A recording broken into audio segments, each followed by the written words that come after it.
Hey guys, I wanted to share with you another podcast that I was on. It's the Fuel Your Magic podcast by Coach Bianca. I just wanted to share with you some of the titles of her most recent podcast so you get an idea of how cool this podcast is. The one I was on is Jump into the Abundance Matrix with Amanda Flaker, The Priestess Business Model with Beth Catherine, Using Astrology for Business Success with Jennifer Forcelli, Spiritual Connections with Your Purpose and Clients. So all these sort of concepts of how to bring more magic into your business. If you're interested in that topic, I highly recommend checking out her podcast, Fuel Your Magic. And without further ado, here's the episode that I was on. If you check out the description box, you'll find the link to Spotify and all the other areas that you can check out the podcast episode, as well as all of her social media links. So follow her on Instagram or wherever you want to follow her if you resonate. And without further ado, here's the interview.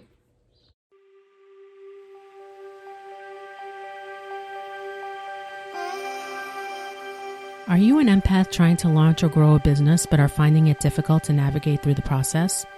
Are you trying to employ the law of attraction and doing shadow work regularly but are still experiencing obstacles that seem impossible to overcome when it comes to your business? Then stay tuned, because this conversation with Amanda Flaker could be the catalyst to get you out of that rut.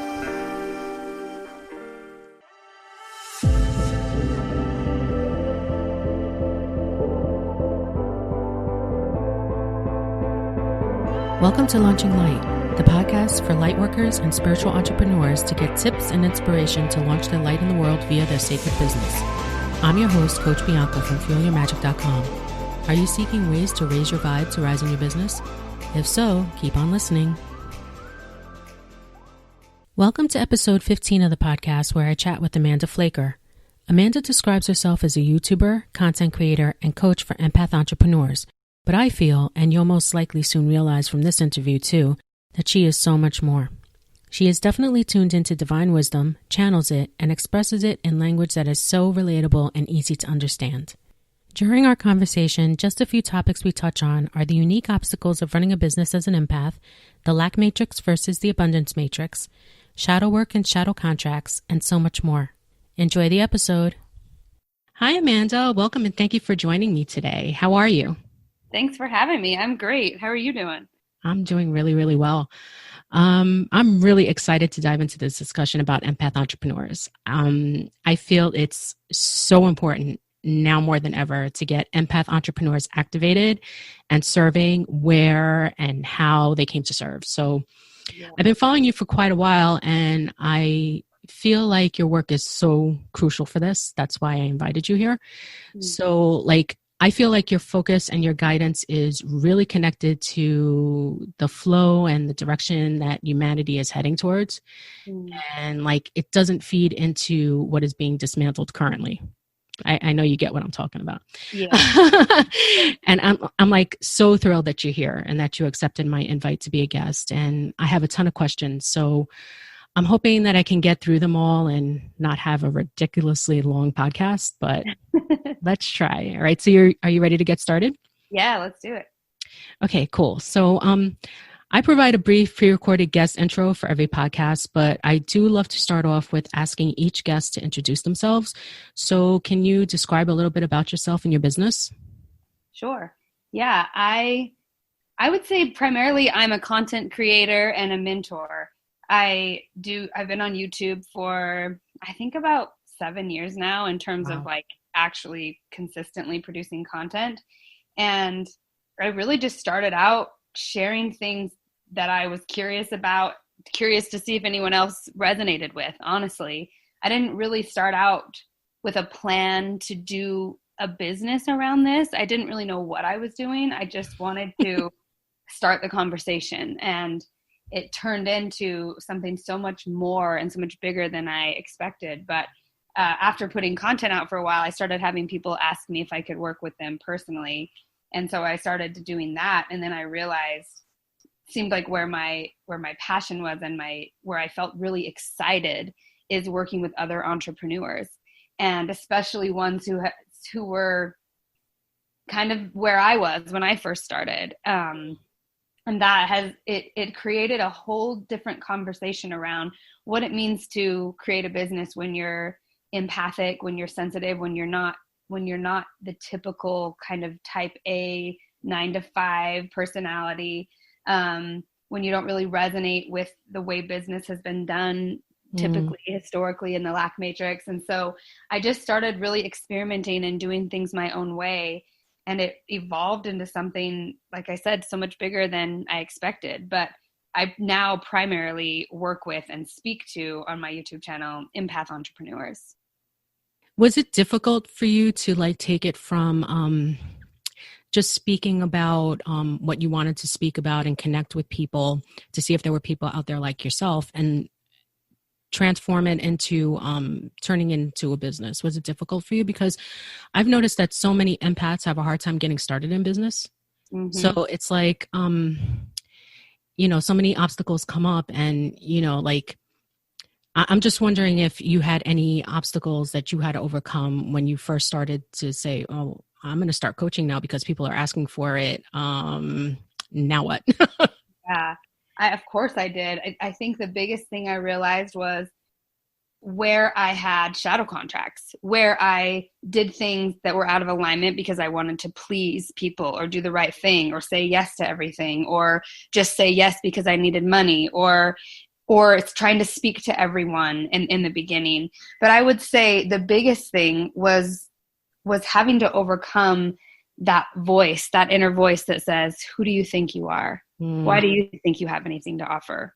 Who gives a damn about what you have to say? Like that sort of voice. And I really started seeing, as I did YouTube and as I just started challenging myself to speak anyway and to do it anyway, even regardless of that voice, I saw how much of a psychic connection we can have with our audience when we're online, and how your deepest fears will be reflected back to you. And then I started seeing how that my audience was honestly responding to the thought stream that I was tuning into.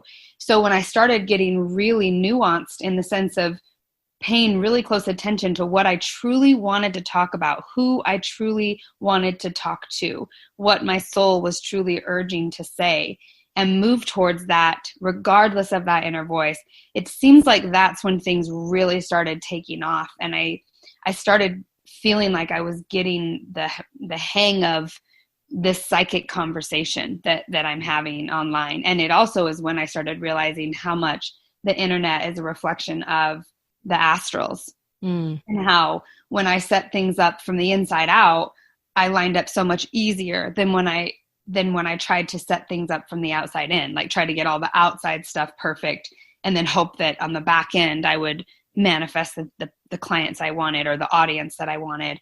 But it actually was the opposite. I had to really it was so interesting, because in the beginning I found myself so often catering to the energy that would come in instead of letting my soul's creative urge lead it. I don't know if that's making sense what I'm saying, but that's totally overcome.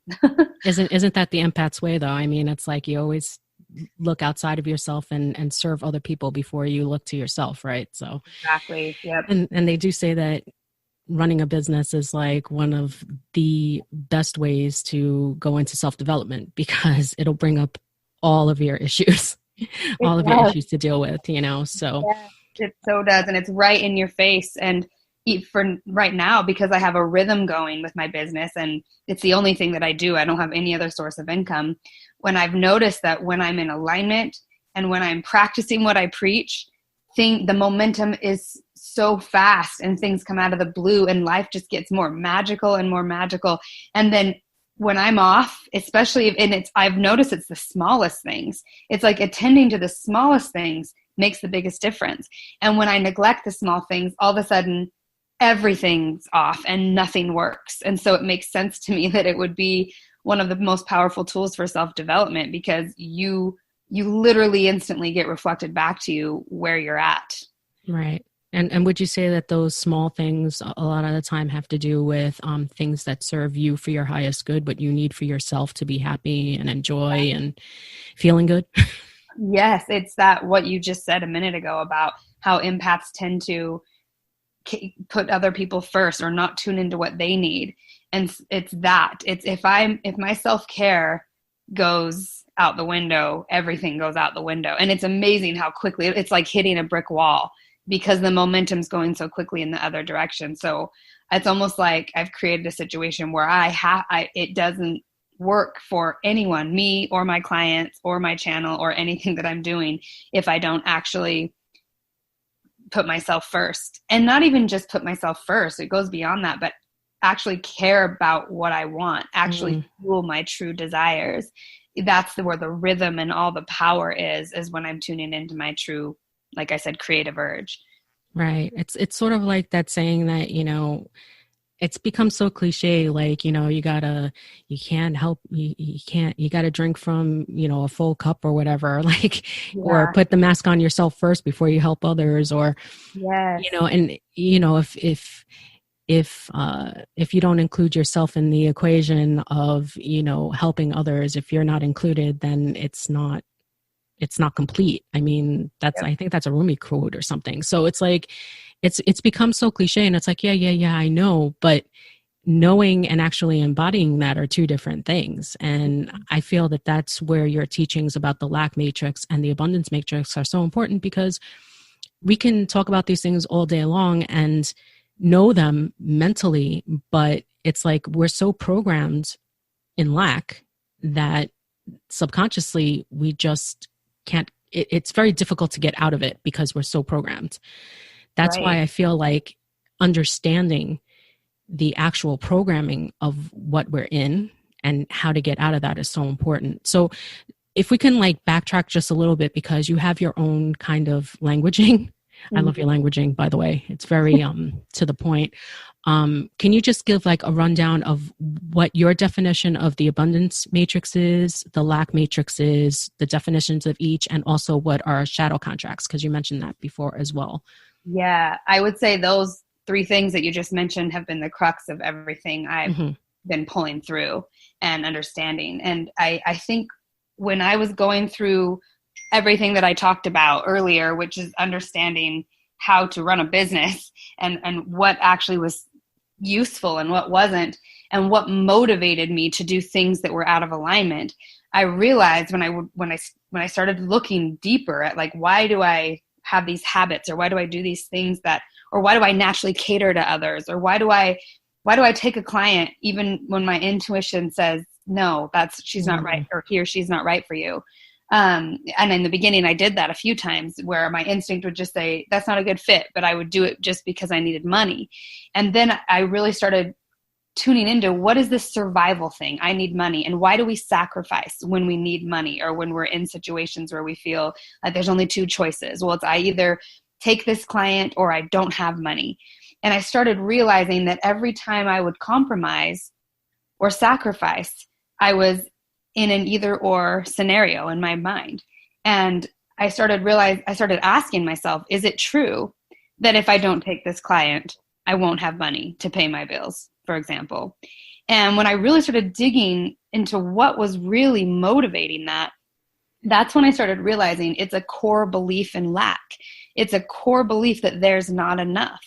And it's when I started tapping into that I felt like I started getting these just massive downloads about what I call the lack matrix. And it just came through like that. I don't really remember how or why, but it just came through as this whole world, everything that we interact with, how do I want to say this best? Our beliefs create our reality. And that's something that I already believed and saw evidence of over and over in my life. And I started realizing how the collective primarily has a core belief in lack, that we believe there's not enough. And we're not enough, and that the only people that are allowed to receive are the ones who are worthy. And you've probably heard me say this so much, and so we have to create this game to decide who's worthy. And that's what we end up giving our creative energy to, instead of what we truly want. And I remember when I was first starting out my business, that was my biggest question, is like, I know it's possible to do what you truly want and to make money off of it as well. But why is there as soon as we make a business, why are these all these hoops that we have to jump through and all these things we don't want to do because someone else says this is how you have to do it to have a business. And why do we just naturally go into that mode? And so that's when the whole lack matrix started making itself clear to me. And I started asking, well, what's the opposite of that? And I heard, well, the opposite would be a core belief that there's enough. Because if we believe there's enough and we believe we're enough, then we wouldn't have to sacrifice. We wouldn't have to go to war. If I understood there was an infinite amount of possibilities, I wouldn't break it down to, I have to take this client even though I don't want to. I would tune into more like, well, what other options are there? What do I really want? What kind of client do I want? Who is he or she? And that's when I started really putting together this whole psychic piece to it, that if I'm allowing what I now call urge, and you've heard me say this, urge is something that Rachel Jensen, who's a colleague and good friend of mine, teaches. She's the one who really helped me start understanding like urge is what we need to tune into to navigate abundance, because our urge is always leading us towards expansion and towards evolution.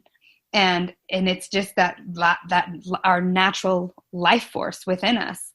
And so when I really started tuning into abundance and realizing, okay, if there are an infinite amount of options and if at a core level there is enough, what does the world look like what does my world look like when I operate from that space? And that's when I started realizing, oh my gosh, this is the heaven on earth piece. Mm-hmm. Heaven on earth means we're not living in lack. We're not living in sacrifice. We're out of that whole matrix of sacrifice because our needs are met and there's enough. And in order for me to feel like my needs are met and there's enough, I've got to really be tuning into what I truly want. And that's when I realized, wow, we are so programmed to be out of alignment with our urge because we are so programmed to sacrifice, because we so at a deep level believe there's not enough. And we've all experienced trauma. Lack literally is trauma. All trauma comes from a belief in lack, or from an experience of lack, of not having enough. So I realized, wow, this is where the healing is. To me, it was like breaking it down to the bare bones of like, this is the crux of it all. And I want that core programming in me shifted. How do I delete the old narrative, the old program, and the way that it functions? And how do I navigate differently? And that's when I started realizing lack is a reward and punishment system. Like when you determine who's worthy and who's unworthy, who's worthy, you give love, you love bomb, or you get what you want, or that we give attention to, and who's unworthy, we punish and we cut out of our lives, or we shut out. And I started realizing all the ways that we navigate our life when we're basing it on survival and lack versus how we navigate when we're in our joy, when we're in our hearts, when we're in abundance, when we are in our urge. And I've just made it my sole intention to navigate my life via abundance rather than lack. Wow.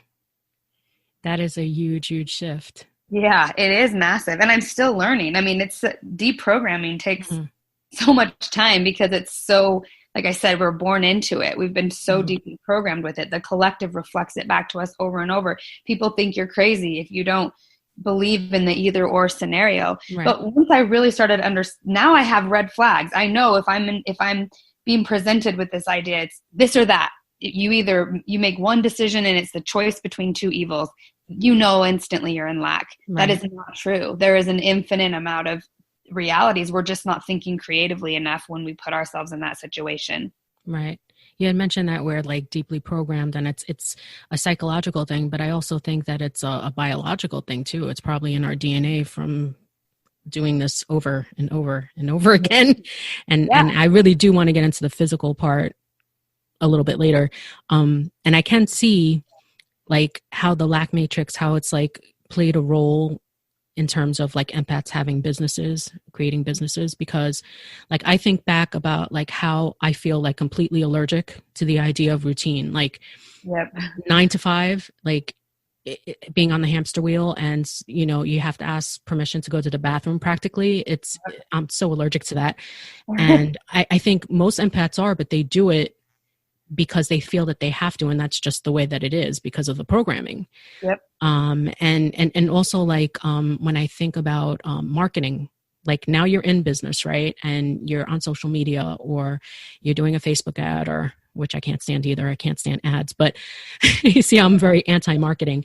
Yeah. Just the idea of the way marketing is set up to trigger the audience to feel like they're unworthy. So in order to be worthy, you have to give me money, and I'll show you the way to be worthy and to be better. And it's just so icky. And Mm-hmm.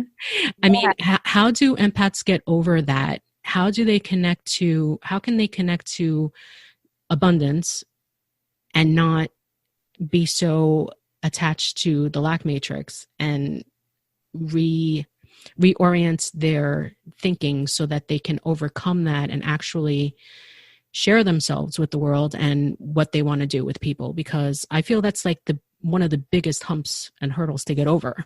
For sure. Yeah. Well, for me, what has really helped, well, first of all, we have to understand that when we're in survival, which is the lack matrix, survival mode, the mind is what's leading it. The mind's in control. The mind it's trying to keep us safe, and it doesn't have access to abundance, which is the heart. The heart is the space where all things exist, and where sort of that it's infinite space, it's infinite potential. So when the mind's in control, it is limited. And the mind, in order to get free from being controlled by the mind won't do something unless it sees there's logic to it. It's the mind is based on logic. So I had to start understanding that the lack matrix was nonsensical if my ultimate goal was thriving. And my ultimate goal for the planet was thriving. And I knew I know it's a possibility. You see evidence of it. We know people do thrive, and people can live outside the system, and people thrive outside the system. So I knew it was possible, but I had to see that the tactics of the lack matrix were nonsensical. And then I had to look at, well, so again, what would be the opposite of that? And what's more sensical? And that's when I really started tapping into the body aspect, which you brought up. But the tech of our bodies, if we really understood how our electromagnetic field worked, and how our psychic abilities work, and the role our emotions play in that, and how that is literally primarily responsible for the energy we're pulling in, the circumstances we're pulling in, and the things we are repelling from us. When I started really understanding the tech of that, which is scientifically proven, we haven't tapped into what that actually means, because we're still hook, line, and sinker in lack, and collectively. So, but when I started really getting that, I thought, wow, if I could really start to understand how my own tech works, why couldn't I just psychically call in my clients instead of marketing? Why couldn't I shift my resonance to the point where I just line up to the world I want, instead of trying to earn my way to that world through efforting, as Abraham Hicks would say. And I realized that first of all, my mind saw it was nonsensical. And then my mind also had to see, oh yeah, it's actually scientifically proven. We know that the electromagnetic field is the living matrix around us, and that it is determined through our thoughts, our emotions, and our actions. The quality of our resonance is determined by those things, and that determines what we're actually calling into our reality. So I realized I just have to master that.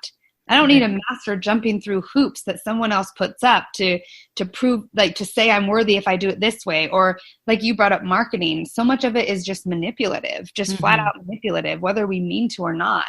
It's like trying to psychologically manipulate people into buying into what we have.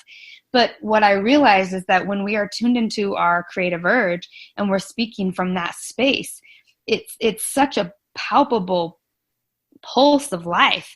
It naturally calls forth others who are tuning into that same frequency.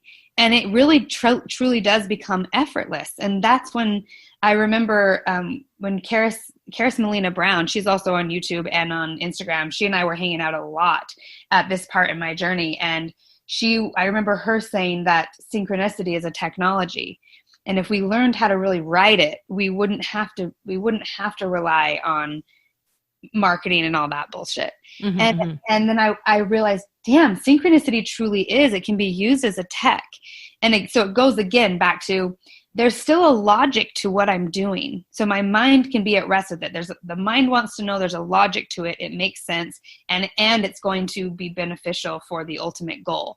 So I had to give my mind those things to have it make sense. And having it make sense kind of set me free from continually giving my energy to the lack matrix, because I truly was able to see, wow, the lack matrix is nonsensical. It is absolutely nonsensical. The end result is that you always end up with lack. You just create the same situations over and over and over and over, just slightly different characters in the roles. Right. And so that's kind of how, I should say, I set myself free and just gave myself full permission to just do it a different way. And I knew I was experimenting. I knew there was risk involved with that, but that actually seemed much more adventurous and fun than jumping through the hoops. I just can't stand the whole hoop bureaucracy thing. Yeah, that's crazy. It is crazy. Yeah. I think that was one of the things that attracted me to you in the first place to begin with, was that the way that you were reaching out to people. I must have heard your call, psychically. Yeah. And I'm like, and I'm sitting there trying to figure out, because I like to look at businesses as a hobby, right? I like to see what people are doing on their websites. And, I find it interesting how people go about putting their work out there. And I just loved how you would speak on what you were speaking on. And then you're like, well, I have this program coming up, and if you're interested, links there. Like, it was just so like laid back, and so like, it is what it is. And if you resonate, cool. And if not, okay. Exactly. It was very laid back. It was like such a relief. Like, it was so, I don't know. It was a beautiful feeling to connect to, other than what is usually out there. But I guess like step one would be to realize that your mind, you're not your mind. Your mind doesn't control you. So you have to have a relationship with your mind, right? Because you said, I had to, switch the logic up with my mind. So it's like you're having a relationship with your mind, and you're creating a relationship, like you say, with your body and your heart and your mind, right? Mm-hmm. So a lot of people, they just operate from their minds, right? So I guess step one is to unravel from that. Exactly. So that you can see that you can have a relationship with your mind to begin with, and that you can affect the thoughts that you're thinking, and it all starts to, go from there. But that's difficult to do. Well, yeah, because we're not, I think as empaths in particular, we're not used to including ourselves in the equation, as you said earlier. So and by including ourselves, what I realized for me that meant is including how I felt in my body. Mm. Most empaths try to escape their body, or they're not in their body. They're like halfway in. And that's why a lot of empaths will have weight issues, like purposely, well, I should say subconsciously, but it is strategic. Mm-hmm. Gain weight, have a lot of weight on them to kind of, it's that energy barrier from having to be that connected to their urge, and from their magnetism of their urge pulling things in that they want. When we don't feel safe in the body, we create this sort of barrier. And I feel like in order to actually have a relationship with the mind that's healthy, we have to know experientially how our thoughts are affecting our body, which means being really tuned into the body, and then really tuned into our urge, really tuned into our pleasure, really tuned into our senses. And when you're already highly sensitive and you're already empathic, it can be scary to do that. So I find a lot of empaths, when they're unskilled or unhealed in their emotions, they use their body as a way to hide instead of a way to navigate. Right. Right. And we have to realize that our body is our vehicle, right? And it's like, like driving a car, and, there's nothing wrong with the car per se. It's not, it's not a scary thing. It's here so that we can navigate life. I mean, that brings us to bringing the body into the equation now. Another topic that I really wanted to dive into is how you speak on being sexual and sensual and how that relates to your creativity and how it's vital to us as creator beings, right? So like I can see how a program in the lack matrix is to have humans believe that sexuality is wrong, right? Mm-hmm. And how that very idea is what keeps us from our power, right? Yep. So it's like, because we want to create something and we have to connect to our sexuality in order to do it, and we've been told all of our lives it's wrong, that's another reason to stay out of the body too, because it makes our body wrong. It makes our very essence wrong. So how can we create if we're not in the body? Exactly. So can you like elaborate a little bit more on that? Because I think you speak on that so beautifully and a little bit more eloquently than I ever could. Well, I think everything you just said was very eloquent. Again, this is another part of Urge that I had already been tuning into it, and I had been talking about sexuality a lot. I've actually always talked about sexuality as a part of this, but that was a piece that Rachel really brought into my perspective, was just because she had been working with a lot of men primarily, and a lot of CEOs, a lot of businessmen. And she had been for years also, like she's been doing it for like 22 years. And she really put together how much men who, what she would call urge men, who were really successful in business, were also really tuned into their sexual desires. And when they would get out of balance in business, they were out of balance in their sexuality. And men often who were suppressed urge men often were in position, typically empathic men would serve the narcissist and really are the ones running the show behind the scenes, but don't actually fully embrace their sexuality. So hold back. They're not usually the ones in charge. They're not usually the ones running things. And so when she and I started really collaborating and she brought that piece in, it was like a light bulb went off. I was like, duh, of course. Like, and I have been sexually abused. I know a lot of people have. At this point, it's like, who hasn't been sexually abused? Right. And in some way, shape, or form, because the lack matrix does siphon off our sexual energy to create the illusion of lack. We all serve it. We jump through the hoops. We give our power to it. That's how we keep it alive. Yeah, it's energetic rape. Exactly.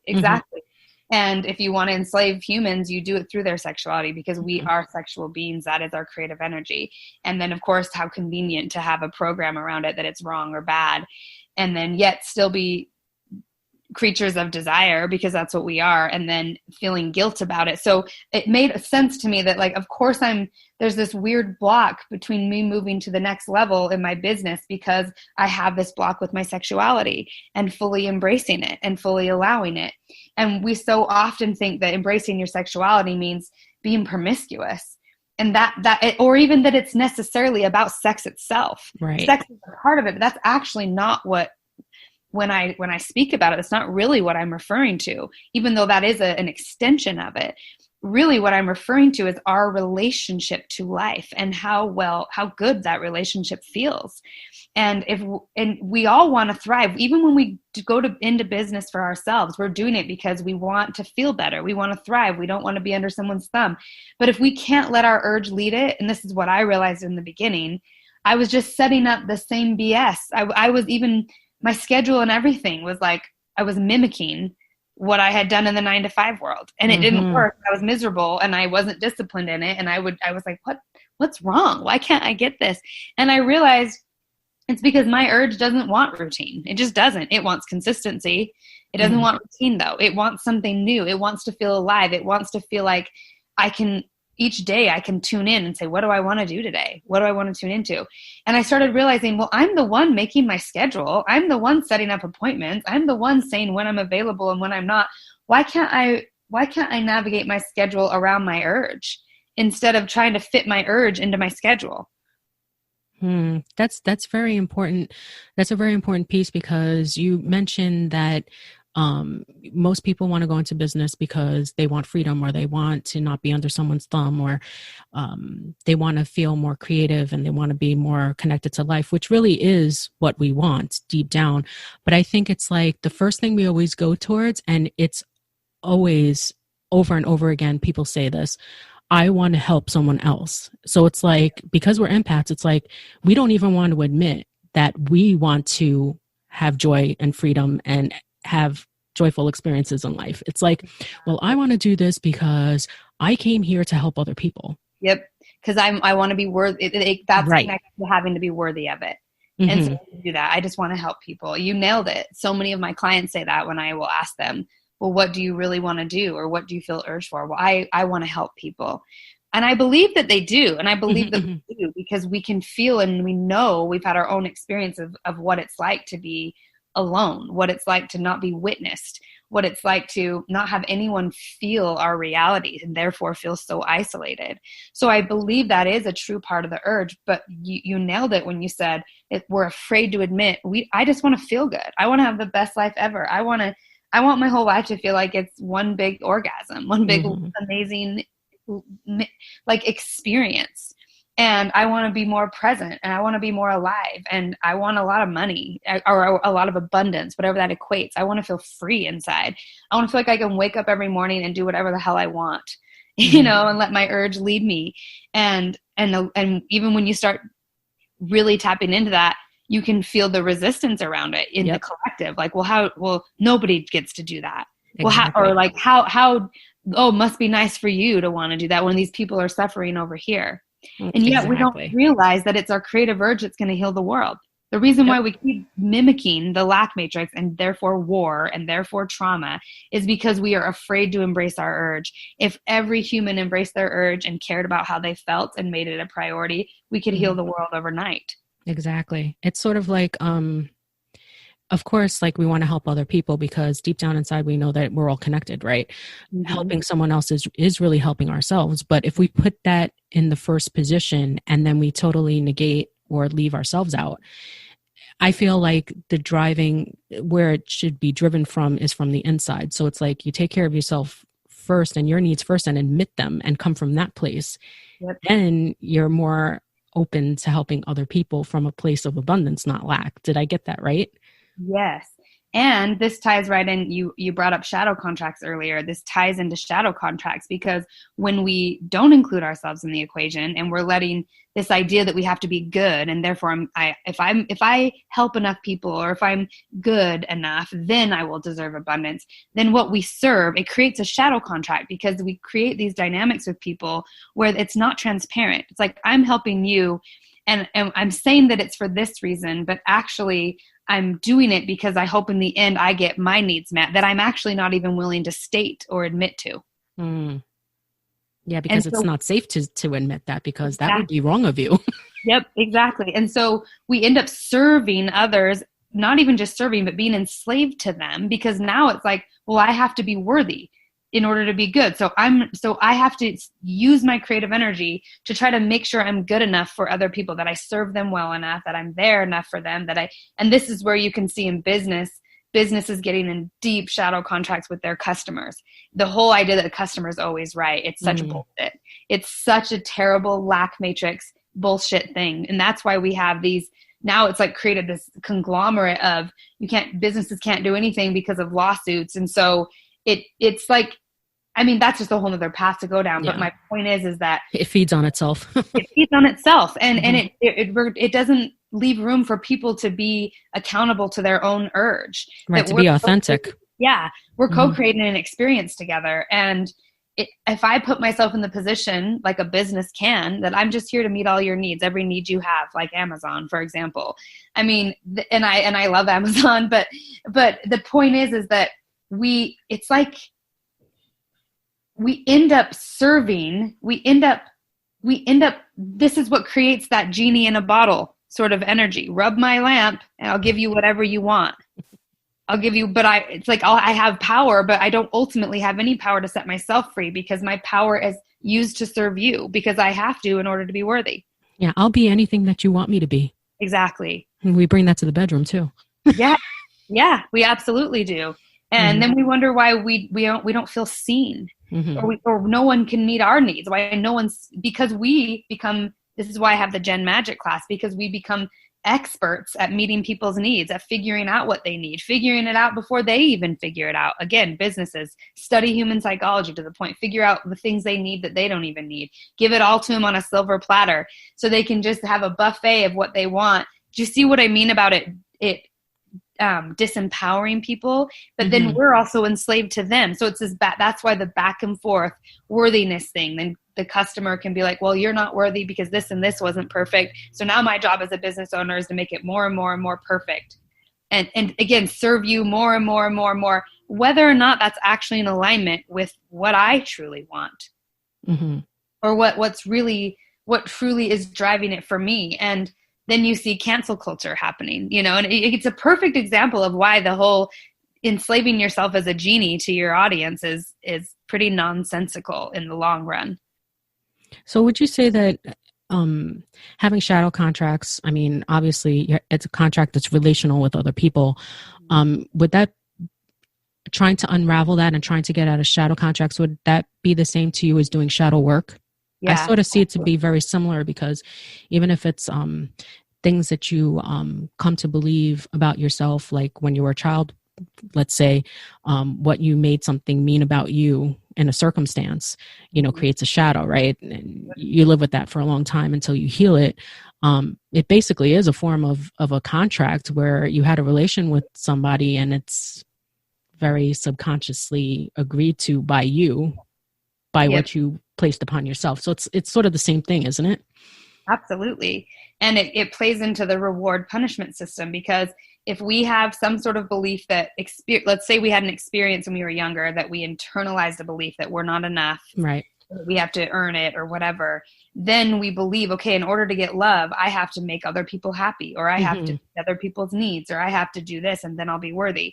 And that's when the shadow contracts happens, because we don't believe we have innate worth. We internalize this idea that we can only have worth if someone's loving us from the outside, if we're being loved, or if we're getting our needs met, that means we're worthy. And then we decide, well, what are the things that I do that gets my needs met? And what are the things that I do that doesn't get my needs met? And then we spend our urge trying to figure out what that is and lock into it. And often we create relationships with people where it's like the behind the scenes fine print that's going on, but we don't realize, like, the real contract is, I'm trying to get love from you. I need you to validate my worth. And I'll jump through whatever hoops you set up for me to validate my worth. And that's why the narcissist, this is a narcissist empath dynamic, but the narcissist in that scenario sets up all the hoops and love bombs you when you're doing well, and then withholds love when you're not doing well. And then you just see how, this is how I'm controlled, because I don't have an innate belief that I have worth. And so therefore I'm sacrificing my urge all the time to try to jump through hoops to get love, because I don't believe that love's just freely given or available, or that I'm allowed to tap into it without having first being approved of by something from the outside. I feel like doing shadow work doesn't really get to the core, because people will go to the point of when they were young, right? The trauma situation, when you first can remember a trauma, which is good to heal, right? But when it comes down to it, it's really the lack matrix itself. Because if you believe that that's really what is, it doesn't matter how many times you heal a shadow that was created, because it'll just keep regurgitating itself. Exactly. Because the lack matrix is there, and that's what you're believing in, and you're fueling it. And we do it all the time. And then we do it to others. We withhold love when people aren't doing what we think they should, and then we give love when they think they are. And we would only do that if we believe there's not enough love to give. Right. Like, my love is limited and I don't have enough to give, so I have to be really strategic about who I give it to. And yes, we do have limited energy in the sense of throughout a day, you know what I mean? Like, unless we're constantly doing things to renew our energy, there are things that drain us, and we do have to be strategic about what we give our energy. But it's more not even about being strategic, but discerning what gives back to me and what drains me. And it's not about this thing's unworthy and this thing's worthy. It's just, this feels better and this doesn't feel as good. And if we could make it that simple, instead of getting worth attached to it, I think it's the quickest way to dissolve lack. It's not about our worth. We're innately worthy, because we wouldn't be here otherwise. You're innately worthy to be alive because you are alive. This miraculous thing happened that you were born through sex, by the way, going back to what we are. So like, we were created through sex, the very thing that we're all blocking and struggling and trying to control and monopolize. And yet it's the essence of what we are. And then we believe that we're unworthy to even be here. Mm-hmm. So we have to hurry. We have to prove why we're allowed to be here and why we're good enough, or why we should be able to live and enjoy our lives. It just really, again, it's nonsensical, but we all subconsciously get programmed with it because it's been in the collective for so long. Yep. We just accept it as what it is. Yeah. That's why a lot of people are like, oh, I do shadow work. It's like a lifelong thing. It's like, well, because you're not admitting or seeing that it's the actual matrix, the lack matrix itself that's fueling this. Yes, because if you continually believe you have to do shadow work, it's a worthiness thing again. If I do shadow work, then I'll be worthy to be happy. I first got to heal this. And yes, got to check the box. Yeah, I did it. Exactly. It is true that we've got to get out of the insanity loops and the mimic programs, but it's not a box to check off. Like, now you're worthy because you hit all the boxes. It's just a matter of you either line up or you don't. You either line up to your urge or you don't. You either allow your life force and your urge and your desires, or you don't. You either move towards what you want or you don't. And the only reason we don't is when we believe we're unworthy to do so. And then we're like, hey, what do I need to be? And we're the ones setting it up. Whatever we believe is what we will play out. And we'll notice because we'll treat others the same way. We hold others accountable usually to the same idea. I think it's easier to see people as more worthy than us. For whatever reason, I don't know why we innately hate ourselves the most, but I think especially empaths, but we still will play out the same relationship with others. And that's why healing our relationship to life, to ourselves, others, and the planet is how we heal, how we shift into abundance, because lack is about sacrificing one of those things. Myself, others, and the planet can't all thrive because there's not enough for us to all thrive. So only one or two aspects of us can thrive, but we have to sacrifice something. So we're always looking, okay, well, what is justified to be sacrificed? Hence why we endless debates and endless like virtue signaling and endless, you know what I mean? Like, who's intellectually superior, who's morally superior, who's more worthy, who's less worthy, who gets to receive, who shouldn't receive, who should we give our love to, who shouldn't we give our love to? It's such bullshit, all of it, because there's no reason we should be limiting it in the first place. Right. And if everyone followed their urge, everyone would be loved. Because we all are what our urge is loving, what our urge is urging us to give our life force to is where it's needed the most. We don't even have to worry about it. Urge will take care of it. Just the way a tree grows. It just naturally does it through urge. Now, would you say that a key to starting this whole thing might be forgiveness, because you can forgive yourself for the things that you mistakenly thought, or contracts that you had with other people, and then you can realize that if you forgive yourself, it's like letting go, so that you can surrender and you can allow the abundance matrix to come into your life. Yes, I would say forgiveness is key. And a lot of people get really triggered about that because when we are in our healing journey, and especially empaths, because a lot of times empaths will continually sacrifice their urge, and then they resent everyone around them for it. And they feel like, I have been doing everything for the purpose of trying to be worthy. So I'm trying to put everyone first and do everything for everyone. I've been neglecting myself.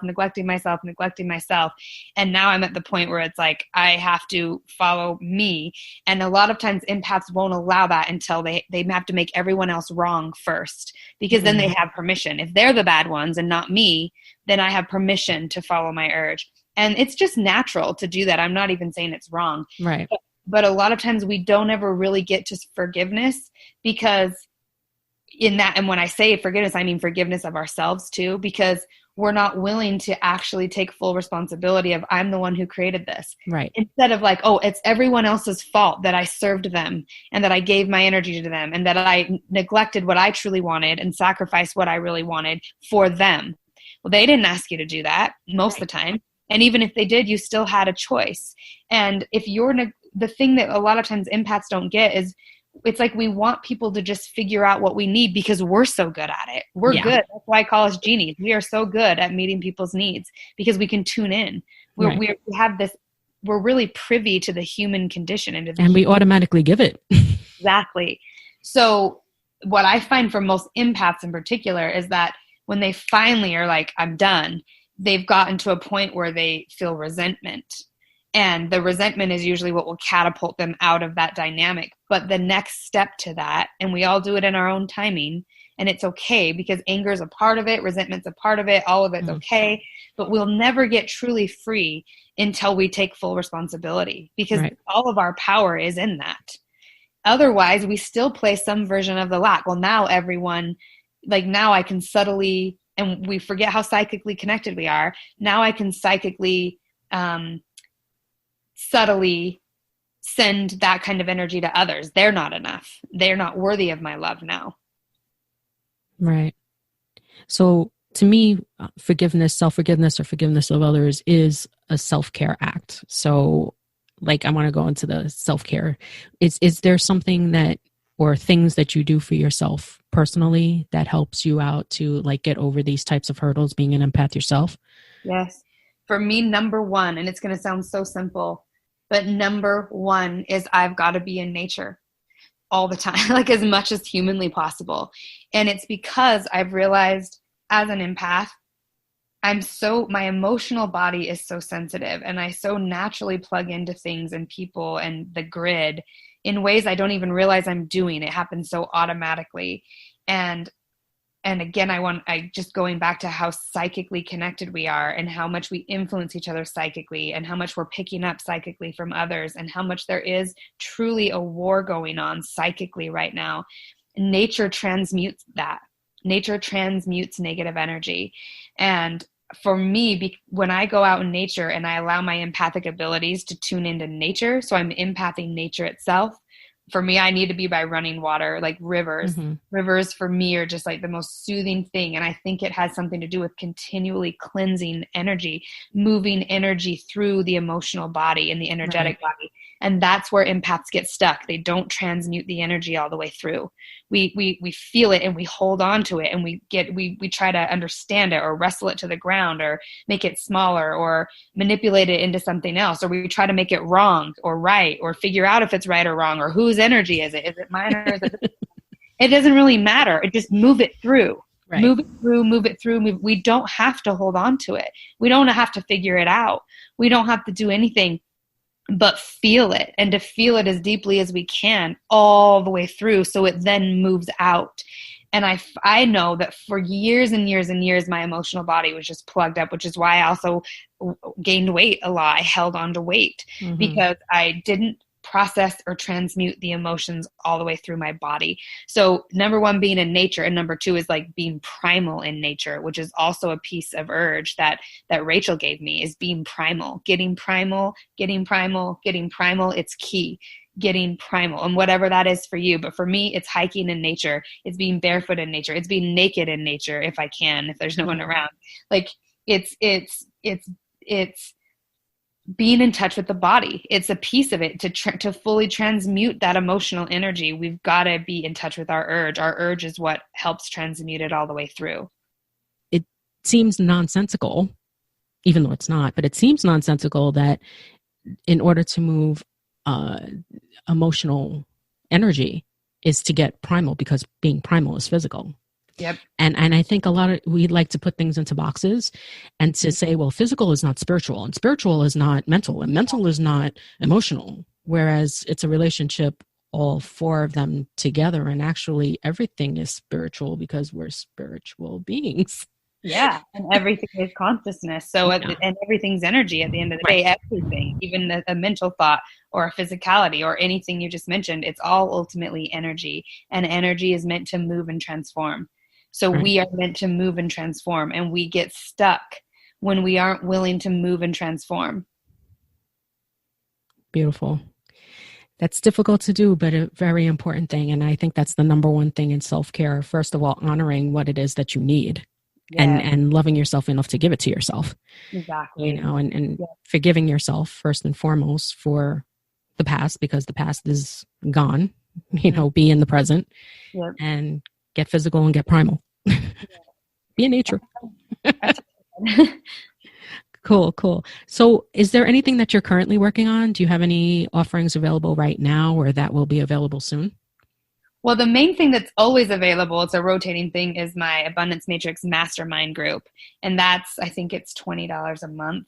But I'm live every week in that group. Sometimes I'm 2 weeks, like sometimes I do two days in 1 week and skip a week because that sometimes has to happen in my schedule. But I'm live every week, and it's all about the Abundance Matrix, tuning into the Abundance Matrix, and it's specifically for empath entrepreneurs. And it has been a really cool group. And that group I've had for a while. I've closed it down a few times. I've shifted it. And I feel like this last time when I've opened up access to it, we have just had an inpouring of incredible empath entrepreneurs. There's a fire there. And I have just never been so excited or more, I don't know, it feels like such a good momentum in that group, and it gives me so much hope because there are so many people stepping up into their power. And that group has so many, what I realized are the people who are joining and they're in that, they're freaking brilliant, and they're empaths, and they're very esoteric, and they understand the psychic realms intuitively. So it's like everyone just sort of gets what I'm talking about, and the conversation is really taken off. So for entrepreneurs who really want to dive into the mindset aspect of that, the mastermind is a really good group. And then the other thing that I'm focusing on big time right now is my Tantric Entrepreneur Experiment. And that is closed right now, but I'll be reopening that in January. And that is just a whole deeper level on how to use our sexual energy to fuel our business. Cool. So I forgot to ask you before that, is there anything that you would like to add before we sign off? Is there any topic that I didn't touch on that you feel would be helpful for empath entrepreneurs to know? I mean, I honestly think what we tapped on in this audio is the best. It's such a good place to start. Mm-hmm. Is first of all, get out of the lack matrix, understand what it is, understand what motivates you to be a part of it, and get to the root of why you don't feel worthy or why you believe you have to jump through hoops or sacrifice. Dissolve your shadow contracts and start navigating via your urge. Start navigating via abundance and get primal. I think those are like the key foundational steps for someone who really wants to thrive. And then I feel like when you get deeper in the game, especially like the tantric entrepreneur, sort of the idea that the nuanced ways of using your sexuality to fuel your business and really change your relationship to life itself. I think that's kind of the 2.0 version. Right. You got to strip away all of the stuff that's holding you back from that. And then when you can step into being tantric, then you're ready. Exactly. Yeah. Then it becomes really fun, and you're really just learning how to cultivate your pleasure. And your only motivation is, how do I have more pleasure? And it's a lot different than your motivation being, how do I be worthy of having pleasure? Right. Gotcha. So what's the best way to connect with you, to follow your work and possibly work with you? Well, my website is finally up. There's a few little glitches on it still, which we're working out, but overall people should be able to find me and access me and message me at amandaflaker.com. And that's where you can also sign up for the mastermind group if anyone's interested. And also where you can sign up for my newsletter, so you'll know when I have upcoming videos and upcoming whatever classes and everything else. Mentoring, I think I'm pretty limited for mentoring until the beginning of the year. I'm not going to be doing any mentoring in December at all, and I'm pretty booked for November. But in the new year, I do offer mentoring packages. So if anyone wants to work with me one-on-one, January is more the time where something like that would be available. Wow, I can't believe we're almost at the end of the year. I know. Crazy. Blowing me away. 2020 has been a trip, but it's been really so exciting. And so I've just never, I know it sounds weird. If you get out of the collective narrative and actually just feel energetically what's happening, it is a massive, transformative time, and it's powerful. And I think the collective is choosing abundance. Yeah, it's very exciting. It's a very exciting time. Yeah, for sure. Yeah. If you get out of the lack matrix. Yeah. If you stay in it, it's a horrible time. Exactly. You're in, that's why I remember listening to Bashar once, and he was saying, it was like a year ago or 2 years ago, but he was saying that the timelines are starting to get further and further apart, and it's going to get harder and harder to switch tracks. So it's like, it is really because we are splitting into parallel realities. So the people who are choosing abundance are taking off in their own reality. We're creating our own world. And the people who are choosing lack are going to play that out, which is massive war. Right. Well, the thing that's the most empowering is that, you know, we have the control within ourselves. Exactly. Just focus on where you need to focus. So thank you so much again, Amanda, for speaking with me today. As always, I'm floored by what you contribute each time you share your wisdom. I am so grateful you included me and this podcast in your sphere of work. Thank you. Thank you. I'm so excited that you had me, and I love this conversation as well. I hope we can do it again. Yeah, I would really love to do it again. I mean, I'm already thinking of other topics that we might be able to discuss, so I'll be in touch. Awesome. That sounds great. Thank you for joining me on this week's episode, which is the final interview episode of Season 1 of Launching Light. I hope you enjoyed jumping into the Abundance Matrix with Amanda as much as I did. If you love her vibe, check out the show notes for her contact information and give her a follow. If you'd like to work with Amanda, check out her current offering, the Abundance Matrix Mastermind, or sign up to the waiting list for the Tantric Entrepreneur Experiment. I have provided the links for both anywhere you are tuning in. Be on the lookout for the next episode where I will do a roundup of what I learned so far by podcasting, whether podcasting may be a good fit for you and your business, and what's in store for Season 2. I will release the episode in the next few days. Now get out there and launch your light. Have a magical week.